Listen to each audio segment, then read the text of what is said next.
ఆరోగ్య కిరణాలు మూడవ భాగము. మనము నిన్న దూరము, వేగము, కాలము అనే వాటి గురించి తెలుసుకున్నాం.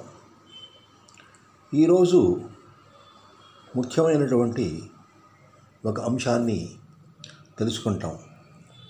దాన్ని ఒత్తిడి అని చెప్పేసి పిలుస్తాం. ఈ ఒత్తిడి అనే పదానికి ప్రస్తుతం ఎక్కువగా ప్రచారంలో ఉన్నటువంటి ఇంగ్లీష్ పదం ప్రెషర్ లేదా స్ట్రెస్ అనేది. స్ట్రెస్ అనే దాన్ని ఆరోగ్యపరంగా విశేషంగా వ్యాఖ్యానం చేస్తూ వస్తున్నారు. ఈ స్ట్రెస్ అనబడేటువంటిది ఏమి అని చెప్పేసి అంటే, సామాన్యమైన ఇంగ్లీష్ పదంగా తీసుకున్నట్లయితే ఏదైనా ఒక వస్తువు మీద జరిగేటువంటి ఒత్తిడిని స్ట్రెస్ అంటారు అని చెప్పేసి మనకి చెప్పడం జరుగుతోంది.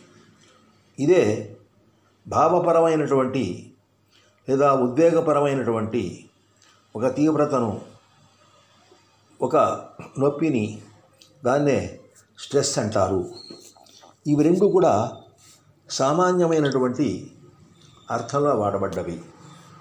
కానీ ఈ స్ట్రెస్ అనే పదానికి మనకు వైద్యశాస్త్రపరంగా కనుక తీసుకున్నట్లయితే ఒక శరీరంలో ఉండే వేర్వేరు అవయవాలన్నీ కూడా తమ యొక్క శరీర ధర్మస్థితిని కోల్పోవడానికి కారణమవుతున్నటువంటి అంటువ్యాధులు కానీ, కాలుష్యాలు కానీ, లేదా ఇతరత్రా అసాధారణ పరిస్థితులు కానీ, లేదా ప్రతిస్పందనలు కానీ, వీటన్నిటినీ కూడా స్ట్రెస్ అంటారు అని చెప్పేసి చెప్పడం జరిగింది. ఇక్కడ మనం ఈ ఒత్తిడి అనేటువంటి దాన్ని ఎలా అర్థం చేసుకోవాలి? దీనికి ఒక సామాన్యమైన సూత్రం ఒకదాన్ని మనం గమనించాం. ఆ సూత్రం ఏమిటి అని చెప్పేసి అంటే, స్థూలమైనటువంటి వస్తువులు సూక్ష్మమైన వస్తువుల మీద అధికారాన్ని కలిగి ఉండవు. అనగా సూక్ష్మమైన వస్తువులు స్థూలమైన వస్తువులను నిర్వహిస్తూ ఉంటాయి. ఇది సూత్రం. అంటే ఈ మొత్తం శరీరం అంతా కూడా వాయువు చేత నిర్వహింపబడుతూ ఉంటుంది. ఈ శరీరము గంట వాయువు సూక్ష్మమైనది. ఈ వాయువు మనస్సు చేత నిర్వహింపబడుతుంది. మనస్సు వాయువు గంట సూక్ష్మమైనది. మనస్సు చైతన్యము చేత నిర్వహింపబడుతుంది. చైతన్యము మనస్సు గంట సూక్ష్మమైనది.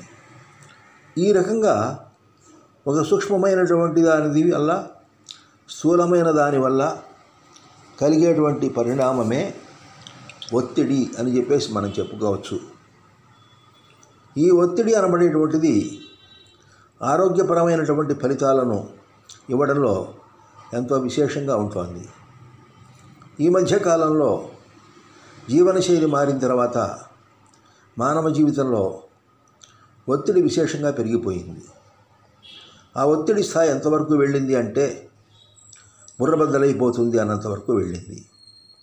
తట్టుకోలేనంత వరకు వెళ్ళిపోతుంది. ఎందువల్ల ఇది జరుగుతోంది? దేనివల్ల జరుగుతుంది ఇది ఒత్తిడి?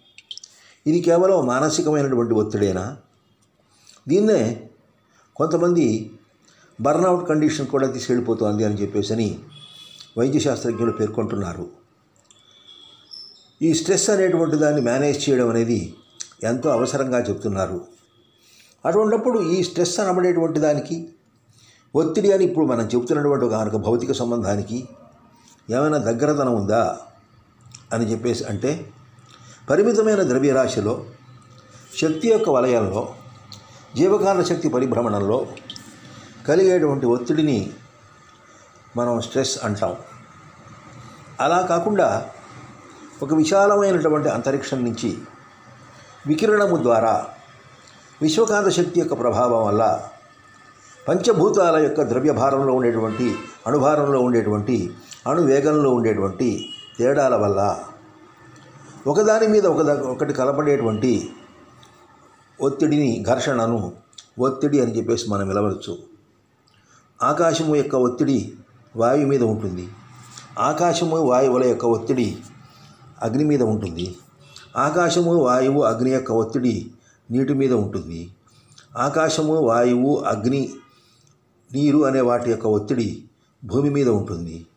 ఈ ఐదింటి యొక్క ఒత్తిడి మానవ శరీరం మీద ఉంటుంది, మానవుని మనస్సు మీద ఉంటుంది. ఇక్కడ ఒత్తిడి అనబడేటువంటిది ఒక కాంతశక్తి యొక్క వికారము అని చెప్పేసి మనం చెప్పుకోవాలి. అప్పుడే దాని సరైన అర్థంలో మనం చూడవచ్చు. సూర్యుడి యొక్క వేడికి ఏ రకంగా అయితే మనం వడిలిపోతామో, ఒక్కోసారి వడదెబ్బ దగ్గర పడిపోతామో, అదే రకంగా మనకు ఈ వికిరణము వల్ల, కాంతశక్తి యొక్క వైవిధ్యము వల్ల, ద్రవ్యరాశితో ఉండేటువంటి సంబంధాల వల్ల, ఈ ద్రవ్యరాశి యొక్క వైవిధ్యం వల్ల ఈ ఒత్తిడి అనేటువంటి తప్పనిసరిగా మారుతూ వస్తుంది. ఈ ఒత్తిడిని మనకు న్యూటన్, ఐన్స్టీన్ మొదలైనటువంటి భౌతిక శాస్త్రవేత్తలు విశేషంగా వివరించారు. ఒక భౌతిక పదార్థం మీద ఇంకొక భౌతిక పదార్థం చూపించేటువంటి దాన్ని ఒత్తిడి అని న్యూటన్ చెప్పాడు. ఐన్స్టీన్ చెబుతూ ఆకాశం యొక్క ప్రభావము భౌతిక పదార్థం మీద పడ్డట్లయితే దాన్ని ఒత్తిడి అన్నారు. ఇంకొంచెం ముందుకు వెళ్ళినట్లయితే ఆకాశమునే ఒత్తినట్లయితే ఆ ఒత్తిడి యొక్క స్వరూపం కూడా ఉంది. ఈ మూడు రకాలైనటువంటి స్థితుల్లో కనుక మనం తీసుకున్నట్లయితే ఈ ఒత్తిడి అనబడేటువంటిది భౌతికమైన దేహంగా తీసుకుంటే శరీరంలో ఉండేటువంటి కాళ్ళు, చేతులు, ఇతర అవయవాలు వీటన్నిటి మీద ఏ రకమైనటువంటి ఒత్తిడిని మనం పొందగలుగుతున్నామో, అవి పనిచేయడంలో కానీ పని చేయించుకోవడంలో కానీ ఏ రకమైన ఒత్తిడిని మనం పొందగలుగుతున్నామో, అదే రకంగా ఆలోచనల యొక్క వైవిధ్యం వల్ల కానీ, మనసు యొక్క వైవిధ్యం వల్ల కానీ అదే రకమైన ఒత్తిడిని కూడా మనం పొందగలుగుతున్నాము అనే విషయం మనం మర్చిపోకూడదు. కాబట్టి ఈ రకమైనటువంటి ఒత్తిడి అనబడేటువంటిది సమావృతము ఒత్తిడి.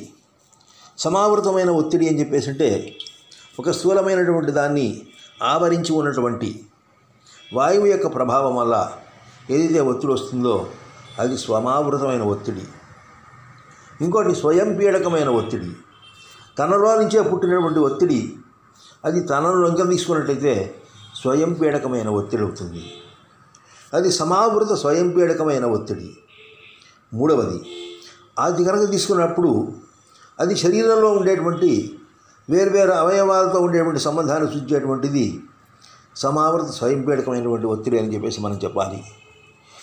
ఈ మూడు రకాలైనటువంటి ఒత్తిడులు కూడా మానవుని యొక్క ఆరోగ్యాన్ని, మానవుని యొక్క భౌతిక స్థితిని సూచించే అంశాలుగా ఉంటాయి. ఇప్పుడు ఉదాహరణకు కాళ్ళు, చేతులు వీటిని మనం వేగవంతంగా ఊపచ్చు, కదపచ్చు, ఉపయోగించుకోవచ్చు. కానీ దృఢంగా, బలంగా ఉండేటువంటి మొండెమునకు చెందిన భాగాలను వేటిని అంత వేగవంతంగా మనం కలపలేము. అంటే ఇక్కడ తక్కువ ద్రవ్యరాశి కలిగిన వస్తువులు, ఎక్కువ ద్రవ్యరాశి కలిగిన వస్తువులు అని రెండు ఉంటాయి. ఈ రెండింటిలో తక్కువ ద్రవ్యరాశి కలిగిన వస్తువులు ఎక్కువ పౌనఃపున్యంతో సంచరించేవి కేంద్రకం నుంచి దూరంగా నెట్టబడతాయి. తక్కువ ద్రవ్యరాశి కలిగిన వస్తువులు మనకు కేంద్రకం నుంచి నెట్టబడగా ఎక్కువ ద్రవ్యరాశి కలిగిన వస్తువులు కేంద్రకమునకు దగ్గరగా ఉంటాయి. ఇప్పుడు హృదయం కేంద్రకము అని చెప్పేసి అనుకున్నప్పుడు ఊపిరితిత్తులు, గుండె, మూత్రపిండములు ఇటువంటివన్నీ కూడా మనకు ఆ హృదయమునకు ప్రాంతంలోనే ఉంటాయి. అదే విధముగా తక్కువ ద్రవ్యరాశి కలిగినటువంటివి అవి దూరంగా నెట్టివేయబడతాయి. కాళ్ళు, చేతులు ఇవన్నీ కూడా. సో ఇది ఒక సూత్రం. దీన్ని విశిష్ట గురుత్వాకర్షణ సూత్రము అని చెప్పేసి పిలుస్తారు. లా ఆఫ్ స్పెసిఫిక్ గ్రావిటీ అంటాం. ఇది అన్ని వేళల్లో మానవుని ఆరోగ్యాన్ని, సమతౌల్యాన్ని కాపాడుతూ సమావృతమైనటువంటి ఒత్తిడిని, స్వయం పీడకమైన ఒత్తిడిని, సమావృత స్వయంపీడకమైనటువంటి ఒత్తిడిని అనేటువంటి వాటిల్లో ఒక సమతౌల్యతను సృష్టించడానికి ఇది ఏర్పడుతూ వస్తుంది. కాబట్టి ఆ రకమైనటువంటి సమావృత స్వయంపీడకమైనటువంటి ఒత్తిడి యొక్క స్వరూపాన్ని మనం సక్రమంగా అర్థం చేసుకోగలిగినట్టయితే, ఆ స్వయంపీడకమైనటువంటి ఒత్తిడి యొక్క స్వరూపాన్ని మనం అర్థం చేసుకోగలిగినట్టయితే, సమావృతమైన ఒత్తిడిని అర్థం చేసుకోగలిగినట్టయితే, శరీరము యొక్క బాహ్య క్షేత్ర పరిధిని, అంతరంగ క్షేత్ర పరిధిని, ప్రతి అవయవము యొక్క క్షేత్ర పరిధిని, అవయవముల యొక్క సంబంధము యొక్క పరిధిని, అవి పనిచేసే పద్ధతిని, వాటిని మనం ఖచ్చితంగా వివరంగా మనం అర్థం చేసుకోవడానికి అవకాశం ఉంటుంది. ఈ ఒత్తిడి అనేటువంటిది విశేషంగా పెరిగినప్పుడు వాయువు అనబడేటువంటిది మొట్టమొదటి ప్రభావితానికి గురవుతుంది. ఆ వాయువు యొక్క ప్రభావం వల్లనే మన ఆలోచనల్లో ఒక ఒత్తిడి ఏర్పడి, ఆలోచనలకు మూలమైనటువంటి కనుబొమ్మలకు పైభాగంలో ఉండేటువంటి సెరిబ్రమ్, సెరిబెల్లం ఇటువంటి భాగాలన్నీ ఏవైతే ఉన్నాయో అవన్నీ తీవ్రమైనటువంటి నొప్పికి గురవుతాయి. ఆ ఒత్తిడి కేవలం వాయువు యొక్క ఒత్తిడి వల్ల ఏర్పడింది అనే విషయం మాత్రం మనం గమనించాలి. అదేవిధంగా ఆ ఒత్తిడి విశ్రసమైనప్పుడు, అది ద్రవ్యరాశి మీద ప్రభావం చూపించినప్పుడు, ఆ ద్రవ్యరాశి ప్రత్యేకంగా ద్రవంగా ఉన్నప్పుడు రక్తము, హార్మోన్లు, వీర్యము, మూత్రము ఇటువంటి వాటి మీద కూడా ప్రభావం కనపడుతూ ఉంటుంది. కాబట్టి ఈ ఒత్తిడి అనబడేటువంటిది శరీరంలో ఉండేటువంటి సప్తధాతువులుగా చెప్పబడినటువంటి రసము, రక్తము, మాంసము, కొవ్వు, ఎముకలు, మజ్జ, వీర్యము అనే అన్నిటి మీద కూడా పరోక్షంగా ప్రభావాన్ని చూపిస్తూ వస్తుంది. ఇవన్నీ కూడా జీవరసాయన చర్యను ప్రోత్సహించడంలో కానీ, ఉత్ప్రేరేపించడంలో కానీ, తటస్థపరచడంలో కానీ, మందగింపజేయడంలో కానీ ఈ ఒత్తిడి అనేటువంటిది విశేషమైనటువంటి పాత్రను వహిస్తూ ఉంటుందనే విషయాన్ని మనం ఏమాత్రం మరవడానికి వీల్లేదు. ఎందుకంటే విశ్వకాంత శక్తి యొక్క, జీవకాంత శక్తి యొక్క, భౌమకాంత శక్తి యొక్క పరస్పర సమన్వయంలో ఆకాశము, వాయువు, అగ్ని, నీరు, భూమి అనే పంచభూతముల సమ్మేళనంలో ద్రవ్యరాశికి, శక్తికి మధ్య ఉండేటువంటి సమాహారమైన సంబంధంలో ఈ ఒత్తిడి అనేటువంటిది ఆవిర్భవిస్తోంది. ఈ ఒత్తిడి అనేటువంటి దాన్ని ప్రెషర్ అనే భావంతోనే మనం చూడాలి తప్ప దాన్ని వేరే విధంగా మనం చూడడానికి వీల్లేదు. అది స్ట్రెస్ కానీ, టెన్షన్ కానీ కాదు. ఇది ఒక నిర్మాణాత్మకమైనటువంటి అంశము.